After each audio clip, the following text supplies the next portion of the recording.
Queridos, a mensagem de hoje eu gostaria de dividir em 2 pontos. Estaremos trabalhando o mesmo livro, o mesmo capítulo, e os versículos que compõem esse livro, parte agora pela manhã, e à noite nós completaremos esse texto e a exposição dessa mensagem. Então, sem tomar muito tempo dos irmãos, eu convido a todos a abrirem a palavra de Deus em João, no capítulo 6.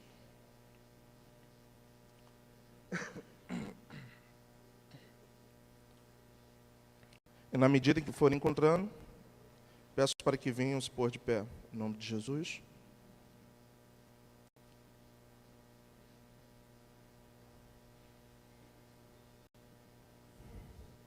João, capítulo 6.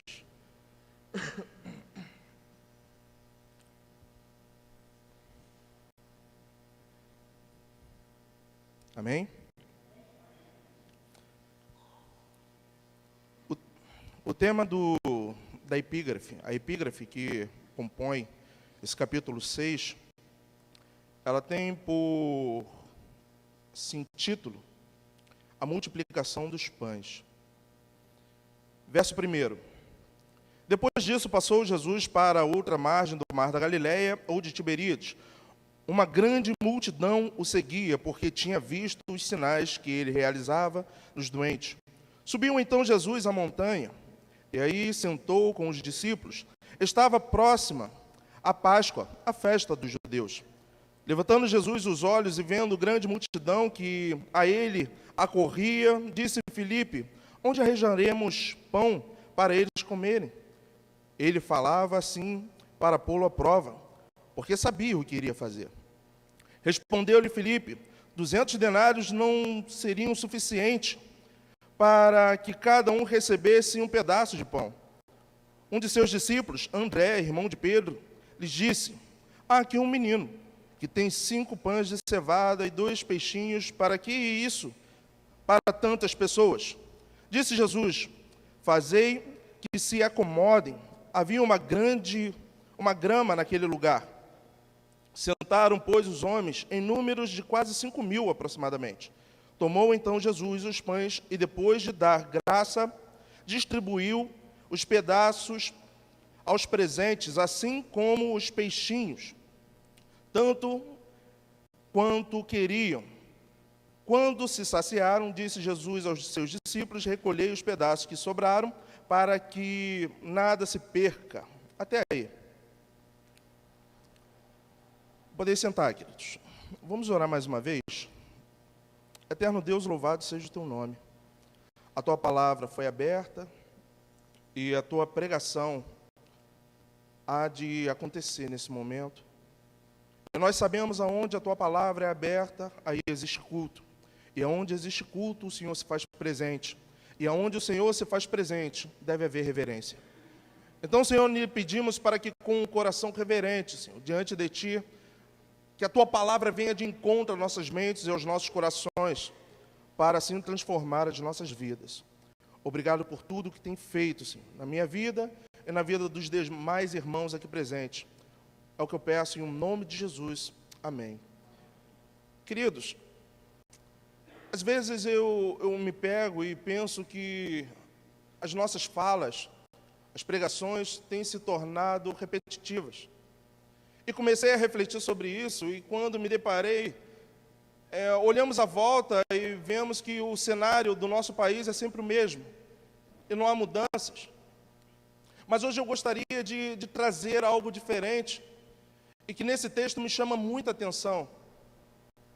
Porque todos nós temos objetivos, todos nós traçamos planos, todos nós temos metas.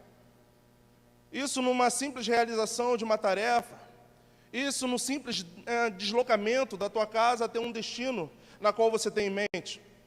Para aqueles que trabalham, segunda-feira é o pior dia, porque temos que acordar cedo e nos deslocarmos da nossa casa até o nosso local de destino, aonde realizaremos a nossa tarefa, o nosso trabalho. A dona de casa também, ontem teve festa da minha esposa completou mais um ano de vida ontem, e após a festa, o que fica? A sujeira. E estabelecemos uma meta, e que meta é essa? Sair de um ponto de origem. Que ponto é esse? O nosso estado de conforto, de comodidade. E qual é o nosso destino? Ter a casa limpa. E, querido, é difícil, porque nós não temos filhos ainda. Porque se tivéssemos filhos, botaríamos para trabalhar. Mas não temos filhos. E eu pensei sobre isso, seria muito bom se tivéssemos no mínimo 3 filhos. Agora eu estaria deitado, descansando, e os filhos arrumando a casa. Mas isso não é uma realidade em nossas vidas. Tivemos que limpar a casa toda para poder descansar em paz, para que hoje, nesse domingo, nós não tivéssemos nada o que fazer. Então nós temos sempre um ponto de partida, uma origem e um destino, um local onde nós queremos chegar. Na vida cristã não é diferente. Nós temos um ponto de origem, um ponto de partida. E que ponto de partida é esse? É no momento que nós tivemos um encontro com Cristo. A nossa vida é transformada. E nós começamos a entender aquilo que a palavra de Deus traz para nós. Só que a vida cristã, ela não é baseada naquele momento e acabou, não. Nós temos que estabelecer metas. Nós temos um destino, nós temos um caminho a ser trilhado. Mas a pergunta que eu gostaria de fazer para a igreja nessa manhã, como igreja do Senhor, para onde iremos nós? Aonde a igreja cristã brasileira chegará? Deixando a política de lado, deixando a economia de lado, gostaria de pensar no âmbito cristão e ver todo o processo de desenvolvimento que se deu origem em 1517, quando Martim Lutero afixa nas portas do castelo de Wittenberg as 95 teses, e a partir daí, conforme foi até mesmo dito na Semana Teológica, no ministério, no projeto Água da Vida, Martim Lutero, ele divide a igreja, e de certa forma isso é uma realidade. Ele tinha um objetivo, ele teve uma iniciativa, ele partiu de um determinado ponto com o objetivo de chegar a um lugar, e que lugar era esse? Que a vontade de Deus viesse a se cumprir, que as pessoas conseguissem meditar na palavra de Deus e ler a palavra de Deus no seu próprio idioma, algo que naquele tempo não era possível. Ele lutou para que isso viesse a acontecer, e aconteceu, com a colaboração e a grande contribuição de Gutenberg, aquele homem que foi o pioneiro e criou a imprensa. Então aquelas 95 teses começaram a se propagar por toda aquela região. A mensagem de Lutero se espalhou e muitas pessoas foram alcançadas, entendendo que nós somos salvos pela justificação, pela fé. Nós somos salvos por meio da graça, um favor que nós não merecemos. E não vem de nós, isso é dom de Deus. Lutero, ele tinha um objetivo. Saiu de um ponto de origem e os seus ensinamentos chegam até hoje em dia. Mas pensando nesse momento de maneira individual, cada um de vocês hoje saiu de suas casas, acredito que cansados, mas com um objetivo. O objetivo no qual eu não sei, mas acredito pensando juntamente um com os outros, nessa festa maravilhosa, que é cada culto que realizamos aqui, eu considero uma festa. Estamos celebrando uma festa ao nosso Senhor. Então vocês saíram de um ponto de origem, pegaram seus carros, ônibus, para chegarem aqui na igreja e receber algo novo da parte de Deus. E quando nos deparamos no texto de João, no capítulo 6, Jesus ele vai sair de Jerusalém com os seus discípulos. Mas quando nós abrimos a palavra de Deus no capítulo 6, no versículo 1, a primeira palavra que é escrita por João é depois disto. O que isso significa? Significa que do capítulo 5 ao capítulo 6 existe um período de transição, um período de tempo. Mas que tempo é esse? O conteúdo do capítulo 5 vai falar sobre um milagre maravilhoso que Jesus realiza no tanque de Betesda, onde um homem coxo, fazia muitos anos, não tinha a oportunidade de receber algo novo, porque diziam que um anjo tocava nas águas e todo aquele que era lançado nas águas eram curados. Mas aquele homem que fazia aproximadamente 38 anos que não conseguia andar, não tinha quem o levasse até o tanque, quem o jogasse até o tanque para ser curado. O texto não nos diz em que momento da história esse homem se deslocou do seu ponto de origem, antes de todos esses anos que ele passou ali, mas ele tinha um objetivo, e o objetivo daquele homem era ser curado. Mas esse período, narrado no capítulo 5, é no mesmo tempo da festa dos tabernáculos. Então, o que isso significa? Significa que esse período de transição do capítulo 5 para o capítulo 6, quando tratamos da festa dos tabernáculos, se dá num tempo de 6 meses aproximadamente. Então, do último versículo do capítulo 5 ao início do capítulo 6, nós temos 6 meses, quando contamos o tempo. Então, 6 meses depois, Jesus sai de Jerusalém, chega nessa região do Mar da Galileia, e o texto vai dizer, depois disso passou Jesus, ou seja, depois de 6 meses, passou Jesus para outra margem do Mar da Galileia ou de Tiberíades. Porque João tem esse cuidado. O Mar de Tiberíades, o Mar da Galileia, também chamado o Lago de Genezaré. São 3 nomes diferentes para a mesma localidade. Então, quando nós observamos na palavra de Deus, em alguns aspectos, ou os evangelistas, quando tratam de Lago de Genezaré, Mar de Tiberíades, ou Mar da Galileia, eles estão se referindo ao mesmo local geográfico, mas em pontos distintos. E Jesus agora vai para essa região, e conforme alguns historiadores vão dizer, Jesus só queria descansar. Por que isso? Porque Jesus também se encontrava na condição humana. Ainda que o apóstolo Paulo, lá em Colossenses, no capítulo 1, no versículo 19, vai dizer que aprove a Deus que nele habitasse toda a plenitude do Espírito. O que isso significa? Jesus era homem, 100% homem.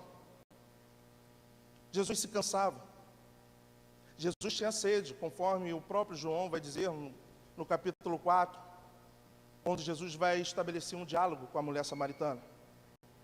Mas não somente isso, ele era 100% homem, mas 100% Deus. Mas queria descansar. Mas isso lhe foi impedido porque uma grande multidão seguia.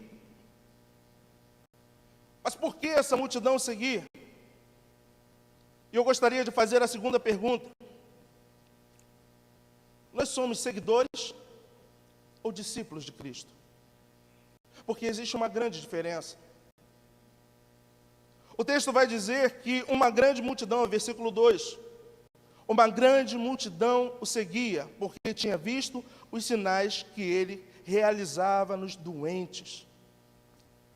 Por volta do ano de 1909, 1911, houve um grande avivamento nos Estados Unidos, na rua chamada Azusa. O mover espiritual, a manifestação do poder de Deus ali naquele lugar foi notório. Pessoas foram batizadas com línguas diferentes, e o que isso aconteceu? Chamou pessoas de inúmeras regiões, e as pessoas queriam ir para aquele local para presenciar aquela manifestação sobrenatural. O avivamento da Rua Azusa ficou conhecido em inúmeros lugares. E a partir desse avivamento que surge a Igreja Assembleia de Deus. As pessoas são atraídas por algo novo. Essa multidão aqui seguiu Jesus por aquilo que eles estavam ouvindo falar. E o que eles estavam ouvindo falar? Que se levantou um homem na Galileia que está realizando inúmeros milagres. Esse homem que está andando pela Galileia está fazendo paralítico andar, cego enxergar, mudo falar. Esse homem da Galileia está transformando a vida de inúmeras pessoas. E eu gostaria de dizer que esse homem da Galileia, que realizava aqueles sinais grandiosos no passado, também é poderoso para realizar grandes sinais hoje em dia. Esse homem que realizava sinais na Galileia, também é poderoso para transformar a tua vida hoje. Esse homem da Galileia, que fazia paralítico andar, que fazia cego enxergar, também é poderoso para fazer paralítico andar e cego enxergar hoje em dia. Esse é o Cristo que nós acreditamos. Essa multidão queria chegar até Jesus, porque queriam ser beneficiados por aquilo que ele realizava. Mas quando abrimos a palavra de Deus, conforme descrito também pelo apóstolo Paulo, em Filipenses, no capítulo 2, versículo 21, o apóstolo Paulo vai dizer que todos, ou as pessoas buscam aquilo que é seu, não o que é de Jesus Cristo. As pessoas buscam aquilo que é do seu próprio interesse, não para a manifestação da glória de Deus. Então todos buscam o que é seu, mas não para agradar ao Senhor. Essa multidão seguia Jesus por quê? Porque eles queriam receber da parte de Jesus algo diferente. Isso é errado? Não. Mas em contrapartida, nós não podemos seguir a Jesus por aquilo que Ele pode nos dar. Devemos seguir a Jesus por aquilo que Ele é. Não podemos seguir a Jesus por todos os benefícios que Ele pode trazer até nossas vidas, e eu quero dizer para os amados que são muitos, porque o poder dEle é ilimitado. Ele sonda e conhece nossos corações, conforme Salmo 139 vai nos ensinar. Mas hoje, por que você segue a Jesus? Para se tornar um discípulo? Ou apenas ser um seguidor? E qual é a diferença? O seguidor, ele até recebe aquilo que ele vai buscar. Mas quando ele recebe, ele logo se afasta. E eu tenho, assim, infelizmente, perto de mim, essa realidade. Eu conheço um homem, e que durante um bom tempo de sua vida, ele passou por uma certa dificuldade, lutando para receber parte do dinheiro de uma aposentadoria que ele ainda não conseguiu, mas está encostado pelo INSS e tem lutado para, dia após dia, receber o seu benefício. Só que enquanto ele estava nessa luta, buscando esse benefício, ele ia para a igreja incessantemente, buscava o Senhor com toda a sua vida. Nos momentos até que não tinha culto, mas era obra na igreja, ele ia até a igreja. E esse homem consegue esse benefício. Recebe o dinheiro que ele tanto esperava. E uma pessoa na igreja me perguntou certa feita: aonde está fulano, que eu não vejo mais? Ao qual eu respondi: fulano já recebeu o que ele tanto buscava. E agora ele já não tem mais interesse de buscar o Senhor. Eu gostaria de chamar a atenção dos irmãos nessa manhã, que você pode buscar Jesus por aquilo que Ele pode te oferecer, te dar. Ele vai te conceder, mas seria muito pequeno da tua parte ficar satisfeita somente com aquilo que você tanto busca, porque o Senhor é poderoso para nos dar muito mais além do que pedimos ou pensamos. Ele pode te dar muito mais do que você tem buscado. Ele pode te dar coisas grandiosas. Essa multidão segue Jesus, porque eles começam a ver e presenciar doentes sendo curados. Agora no versículo 3, Jesus sobe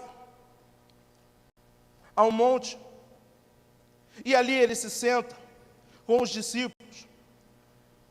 E o texto vai dizer que estava próximo à Páscoa dos judeus. Jesus agora levanta os olhos. E quando Jesus levanta os olhos, o que ele observa? Uma grande multidão. Uma grande multidão que o seguia, uma grande multidão que o buscava por aquilo que ele poderia realizar, pelos inúmeros milagres que já estavam sendo realizados.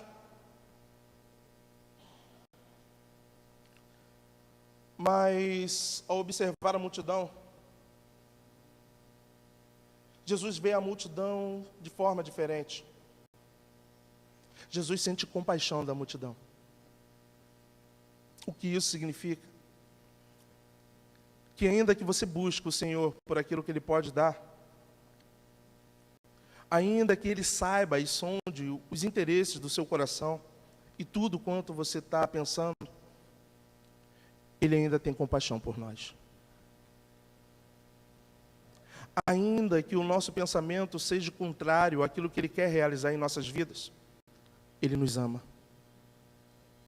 E Ele vai cuidar de nós. E cuidar como um pai amoroso. Porque o que ele faz? É num local próximo do Mar da Galileia, Lago de Tiberíades, ou Lago de Genezaré. Havia uma relva naquele lugar, uma grama baixa. Não foi em qualquer lugar. Mas ele não queria que aquelas pessoas sentassem naquele solo árido, do deserto, mas uma graminha, para eles ficarem à vontade, confortáveis. Acredito que Jesus não queria que eles sujassem as suas roupas, porque Jesus tinha um cuidado excelente por eles. A multidão senta e perguntam para Jesus: aonde arrumaremos pão para tanta gente? Os textos, os evangelistas, não mostram se era um homem, se era um menino. Somente João vai fazer essa distinção. João vai especificar e vai trazer luz ao nosso entendimento, dizendo que foi um menino que tinha 5 pães e 2 peixes. O que me chama a atenção também é a disponibilidade do coração desse jovem. Ele não tinha muito. E às vezes nós não temos muito para oferecer. Temos objetivos, temos sonhos, mas às vezes quando olhamos para nossas mãos, não temos muito para ajudar aqueles que estão à nossa volta. Aquele garotinho tinha disponibilidade, disposição em teu coração, para quê? Para ajudar as pessoas.